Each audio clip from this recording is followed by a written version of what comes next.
Hey everybody. There is a goon here, a very nice guy who decided I shouldn't talk about DNS. I think Paul would agree, if you were here for the last session. So he said, hey, do a different kind of session, it's Defcon. And I said, okay, how about women, girls, and their role in Defcon over the years? That sounded good, right? Okay, so I'll give about, no, I won't talk about that.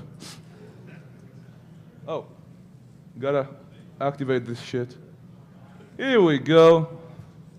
Okay, DNS abuse infrastructure, games and tricks. But first, okay, so women, girls, and the role, and the changing role in Defcon over the years. So basically, we had the scene whores, right? All these girls going around giving stickers and trying to get you to buy products and whatnot. We had the girl hackers. They're cool. Some of them really know their shit. Some of them don't know shit. But well, they're cool anyway. Come to Defcon girls. Then we had the girlfriends, and we didn't have that many of those, but you know, in the past year or two, dude, did everybody get married or something? I mean, seriously, when hackers get old, do chicks dig them? Or what? What the fuck is going on with all these chicks at Defcon? We need to keep it up. Anyway, let's start with the actual presentation now. Go Archangel, the goon! He just invented his own nickname today, so. DNS abuse infrastructures, games and tricks. Okay, my name is Gadi Evron. I work for an Israeli security vendor called Beyond Security, and today I'm going to talk to you about, well, games and tricks. Now, contrary to common belief, I will not be talking to you about DNS. And I'll tell you why. Well, you guys will be shocked about what I'm going to talk to you. Any guesses? No, not girls. I don't know anything about girls.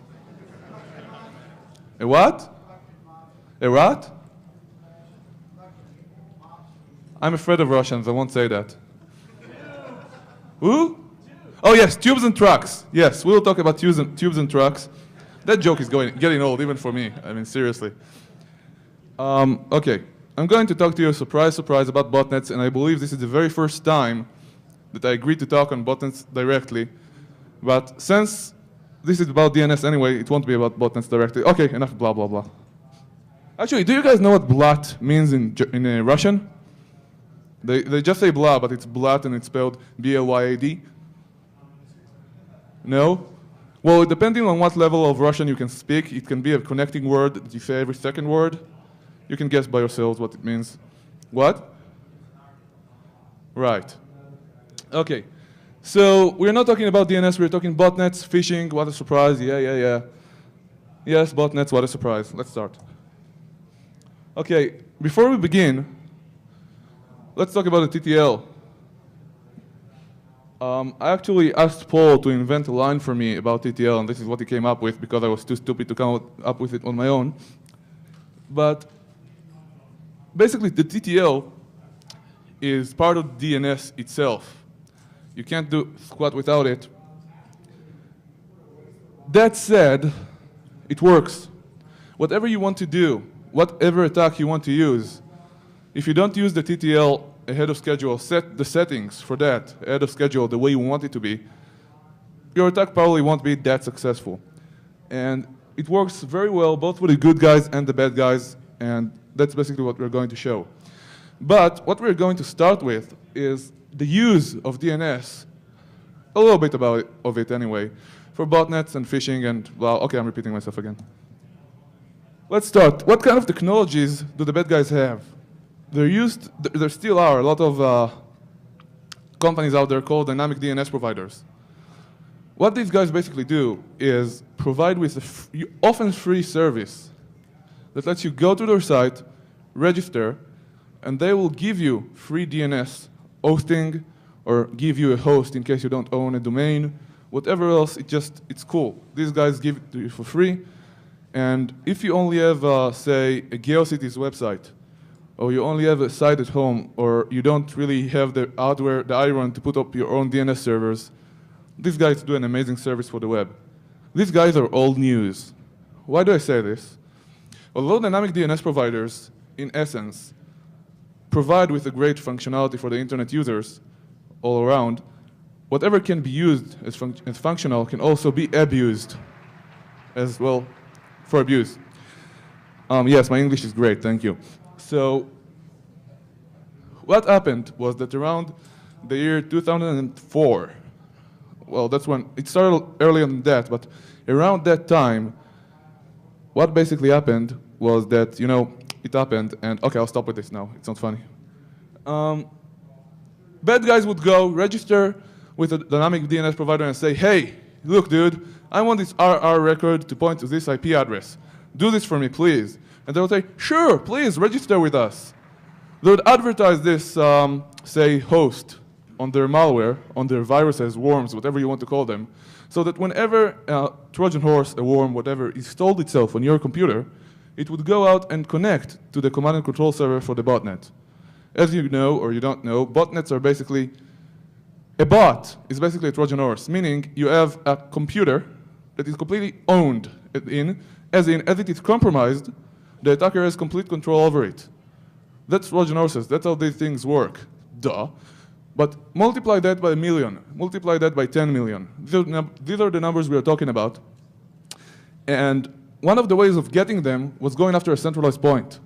As going after one bot at a time is not really working. It might be just what we'll end up doing, but it's not really scalable, especially when some of the ISPs don't have the manpower or will to do that. And I'm not sure that's really their jobs anyway. So going after a centralized point that controls all of these bots is a pretty good idea. It's pretty neat. It doesn't work anymore because these botnets have become extremely smart, and we'll show that in a few minutes how they do it, so that if you kill the command control server, it doesn't help you. That said, dynamic DNS is great. Why? Because I take down that IP address, I take down that command and control server, the bot sitting on your computer, on a million of computers, trying to connect to that command and control server will not find it. That's amazing, right? Wrong. I'll go to the dynamic DNS provider, log into my account, go to the control of that particular host that the bot knows to connect to, and I'll change the IP address. Isn't that smart? So once that dynamic DNS provider is onto me and they get abused real bad, it really hurts them that these guys do this, because botnets basically suck, and even though they're only using the service provided by dynamic DNS providers, they're taking a lot of bandwidth. Now, the dynamic DNS providers will see them because they take a lot of bandwidth and kill that particular account. That same day, 2 other accounts will be opened with that dynamic DNS provider, 10 other dynamic DNS providers, and these guys are heroes on the internet. Even though they are businesses, they do a lot to stop this threat. And all this is old news. Yes, they're still being abused. Yes, dynamic DNS providers are still being used for botnets. But that's no longer really the biggest threat out there. That was the beginning of how DNS was abused. Because before that, what you would do, you would find a command and control server, say in 1996. Okay, so people started working, I'm old, kind of. So people started working on this at 2004, 2003, and you'll find an IP address. From that, you'd somehow get to the RR record, and you'll try to find other RRs because the bot itself, the Trojan horse, would store other hosts it can connect to. If one went down, it would go to the next. That said, the sample could be analyzed locally. So you would have all these hosts and could go after everything.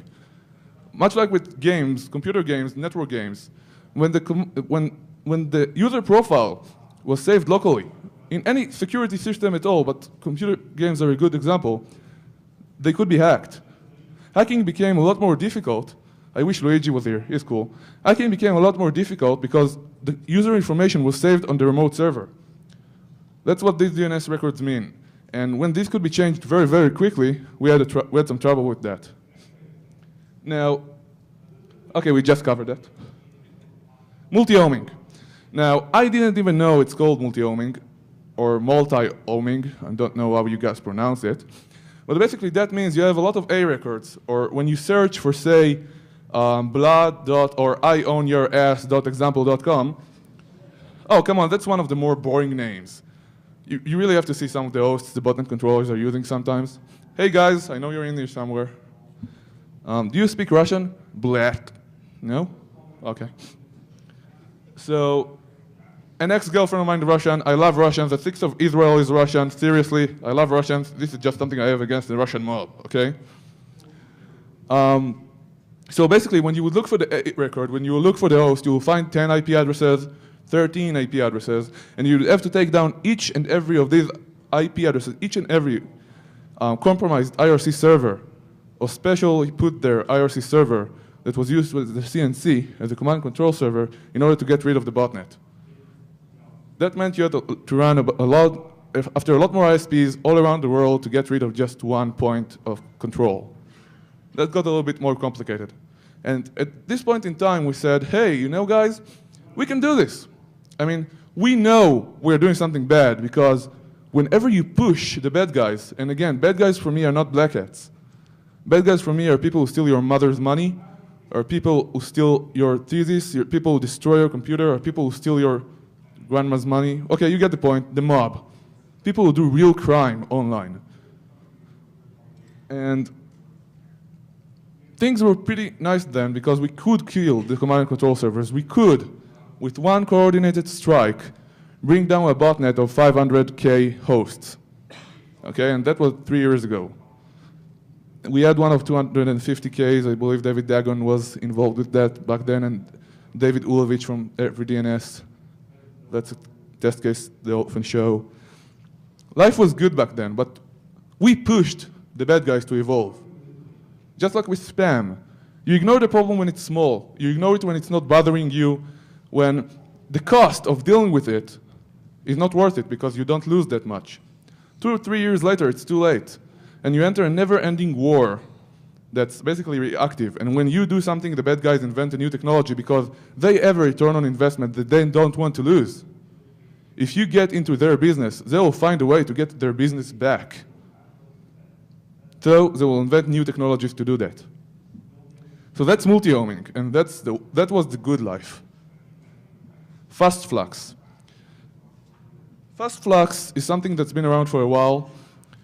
There are several people who can tell you about examples of this with worms from several years ago, who kept changing IP addresses at an alarming rate. That said, it was brought to the fore. Again, it was used just by a few worms 3 years ago, 4 years ago, 2 years ago. There is a girl was called April Lorenzen, who has done a lot of work in this area, and she deserves a lot of the credit. Now, Fast Flux basically means is that you'll take the A record, okay?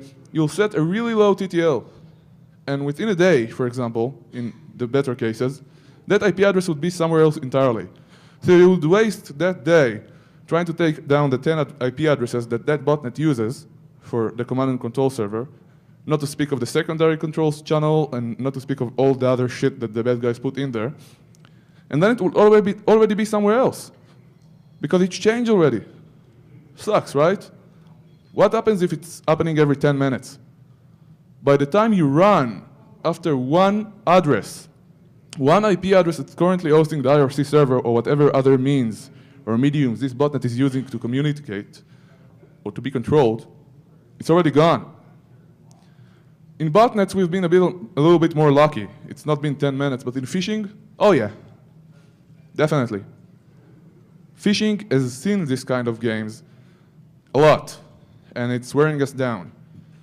Now, I'll show some examples for Fast Flux with a botnet that we handled a year ago and then more recently. What happened with its sense and the group that was controlling it. Now, what you see here, for example, is an NS record for addicted2drugs.info.ns.bnmq.com. The TTL is set quite normally to 86,400. Now, as you move down, you can see other addresses that are somewhat related to the first one, other name servers. We'll get back to why that is happening later. But if you look down, and that's a bit disturbing, and I still haven't been able to explain that one, by the way, you can see name servers with TTLs of 15 seconds. Dude, 15 seconds? I mean, that's a DDoS by itself, right? The bots keep checking for what the fuck is the host. I can't hear you. You're probably right, you're probably very smart, but I can't hear you. Please go to the mic. Won't most resolvers just ignore TTLs that small? Probably. Okay. Like I said, I haven't been able to figure the 15 seconds part, but you know. As we go down, you can see other examples here, and what's amazing really, okay, I'll explain why I skipped the ad here. Okay, my slides are a little bit confusing. Allow me to go ahead with them and explain something else, and we'll get back to the examples in a second. I can't really give you live examples with botnets that are running right now and show you how we track them down using DNS tricks because, well, my screen isn't working, but oh well, there's enough info here. The bad guys use other type of Fast Flux, which is called NS Fast Flux. Now imagine you don't play with the A record anymore. You don't move the A record around. You move the name server around. Okay? Imagine every day, the name server itself just switches an IP address. Imagine in spam, okay, that you would go out there, register a domain. When you register it, you put it on, say, ns3.google.com and ns4.google.com. These don't really have any traffic as far as I know, but I may be wrong. And then you change it to something real, the domain, to point to real name servers. You wait a little while, you send out your spam run, spam everybody and their brothers, and get it back to google.com. How do you find what was used to spam with? You look at the domain and you have no idea what was used. You see Google. Hey, what's going on here? These guys are starting to hide themselves because we got ahead of the game again. We started to think, hey, they're moving very fast. We'll have to move very fast too. So once again, whack-a-mole. Let's run after every IP address out there as it changes on the spot, on the fly. Sounds good, right? Well, let's do it with name servers. But the problem with name servers is they're a little bit harder to replace than domains. A spammer can go out there and buy, say, 5K domains for fun, throw away domains, and move on to the next domain. A name server is the real server. It's not that complicated, but it's a little bit more complicated just using another domain, you know, kinda. So that's the difference between regular Fast Flux and name server Fast Flux. It's just another record, but people often confuse that. Now, let's take a look at this example, and we'll get to the examples I intended to show earlier. I was getting ahead of myself. YP, whatever, blah, blah, blah.com. This is Randy Vaughn's kind of writing, by the way, so I have no idea what he wants from me. It's an odd duck. There is a group called OMG, as in, oh my God, I think, but I don't want to know what it means if it's not that. And they really bounced around. I don't know what cats with masking tape on their toes means. Okay. Now, they used ns.znet.cn and ns.zenetdns.com. Now, the A record only used in 120 TTL, and yes, that worked in most cases. Shouldn't it? You seem to know about DNS. What do you think? You asked the question, where are you? Yo, would it work? You're on the spot now. Answer me now. Come on. I don't hear you. Go to the microphone. Move, move, move, move, move, move, move, move. Okay, I don't want to hear from you. Go back to your seat. No, I'm serious. I'm asking a question, really. And back at you. I suspect that in much kind of way? Okay. I think that... Do you know the joke that Maj uses? Because I don't want to steal it from him, so please tell me you know this joke. Okay. That the Microsoft encryption? Yes. Yeah. I seem to recall that most reasonable resolvers won't cache anything with less than a 60-second TTL. So 120 would probably work. Thank you for saying that. I appreciate it. So yes, you're right again, and I didn't call you to make fun of you. I wanted that to be affirmed. Thanks. Now, shut up. Shut up. I can do it in metal screaming too. Wait a second. Shut. Oh, no, it won't work for now. Okay, never mind. Now, the original command and control servers were in the United States and in Europe, but well, you know, even if the United States and Europe can be played around with and ISPs can be moved and the command and control servers can be jumped really quickly, well, China is so much easier, you know, kinda. So it moved to China. Now, there are quite a few CNCs, okay, that with short TTLs and long name server TTLs for exactly the same reason that we talked about Fast Flux for A records. And, well, for example, got robbed your info at a TTL of 600, which is just 600 seconds, not that much. And whatever, blah, blah, blah, blah. Yeah, well, again, they use dynamic DNS providers, nothing that big. And we're done with run this text, thank God. Okay, now here's an example of a promising command and control server. GameLame.Hungary. Is Hungary lame? I don't know about gay. Actually, I don't know Hungary. I hear it's a beautiful country. Whatever. And the IP address and the name server was at NetQuest 60. You said 60, right? As the minimum. Here you go. GameLame and Hungary and all that, whatever. Now, this is pretty interesting. The A record, godlike.ostabil.nu, whatever, changed it. These keep changing IP addresses. And what I wanted to do basically was take these IP addresses, take these hosts, take these domains, and show you how many IP addresses they have right now and what the history is. But sorry, I can't do that. Whatever, next. Now, as you can see, all these name servers were used for these A records of the previous, oh my God, botnet that I just showed you. Interesting name servers. Now, there is one that's really interesting, which is nameserver2.bnmq.com. What do you think about that? All these A records now mitigated.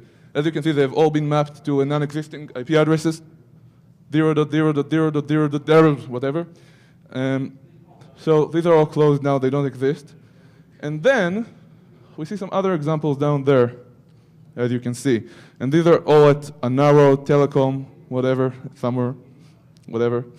University of New Mexico, sorry about that, University of New Mexico, but you guys closed it pretty quickly. They're all dead. Not very interesting, right? Now, take a look at this. All these addresses have been used, and this is not just multi-homing.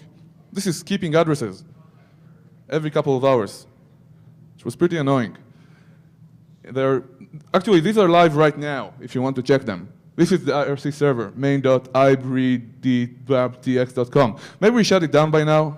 Got this a few days ago. Could be, but still. They're live right now.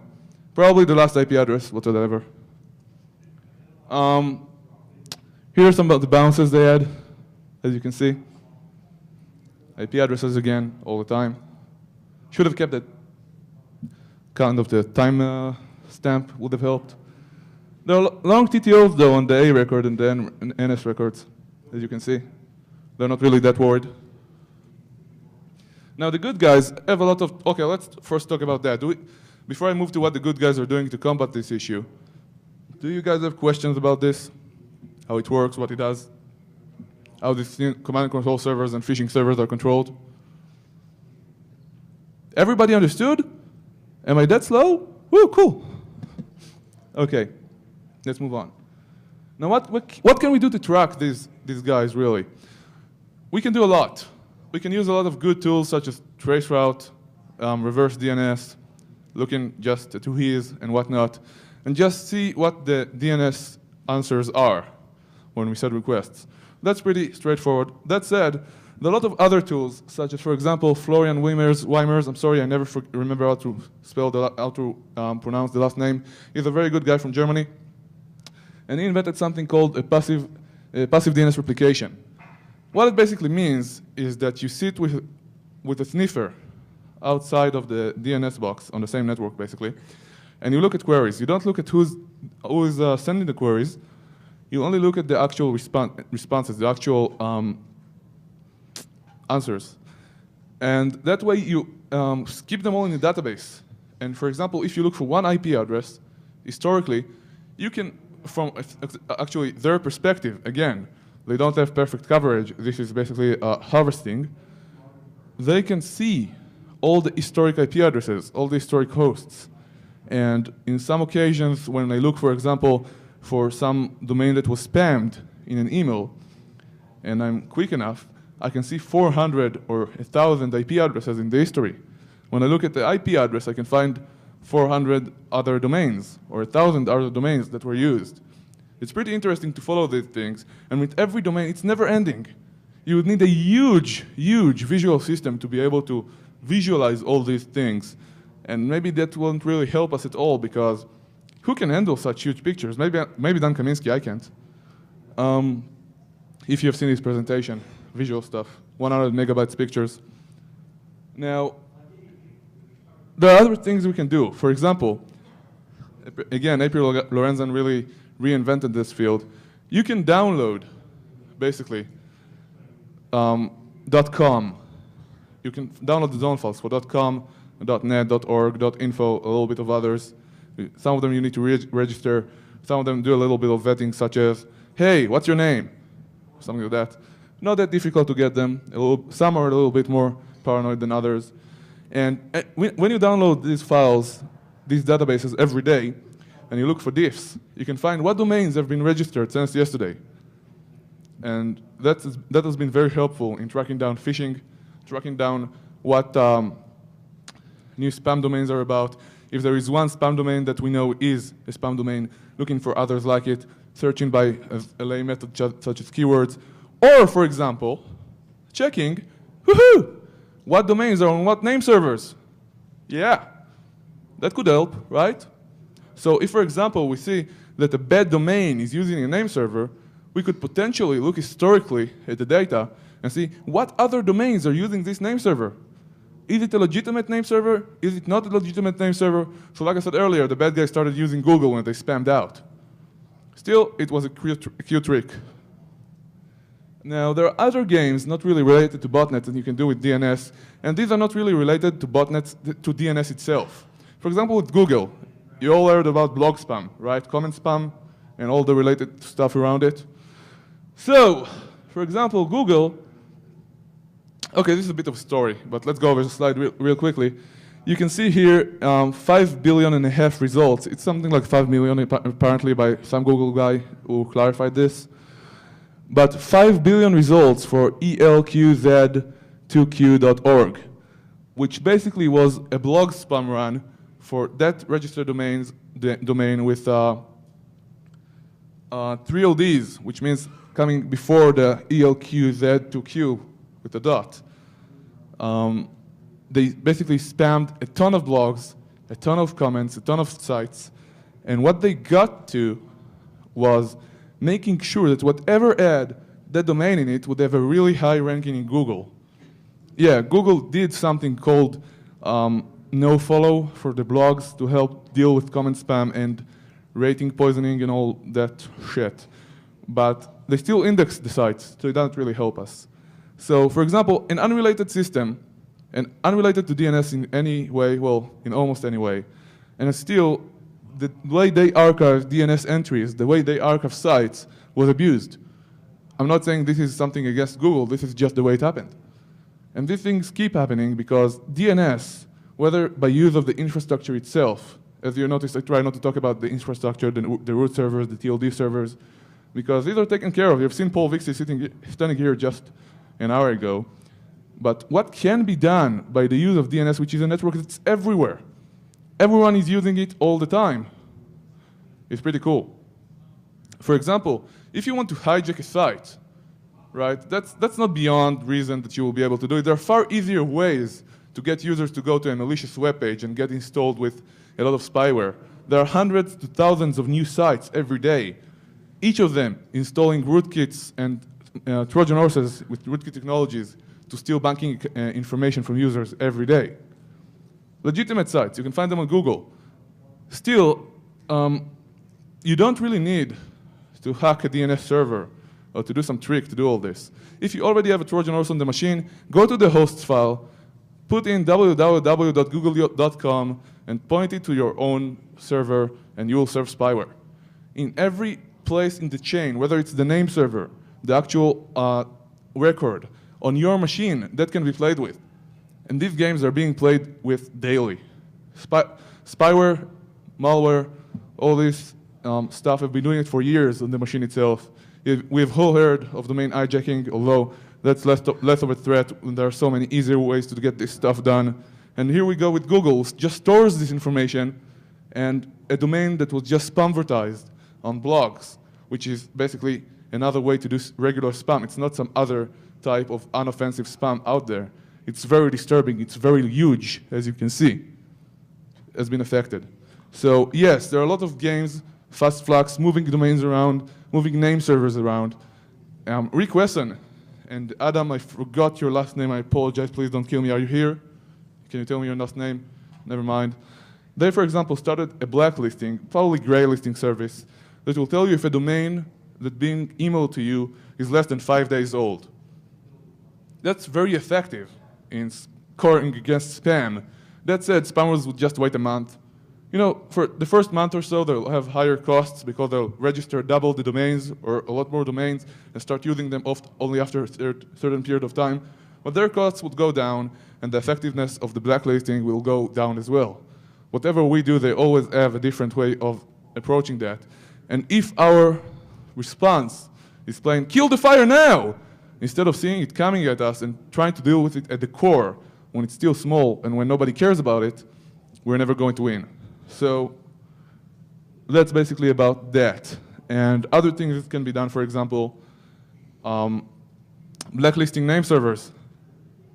Again, ns3.google.com on your domain after you finish spamming. You finish the spam in 10 minutes, send 1 billion messages from 1 million bots, and you're done. Now, we have about 10 or a little bit more minutes to hear questions about all these issues, botnets, phishing, and everything else uses DNS. I would love to hear your questions. Or not. Thanks, guys.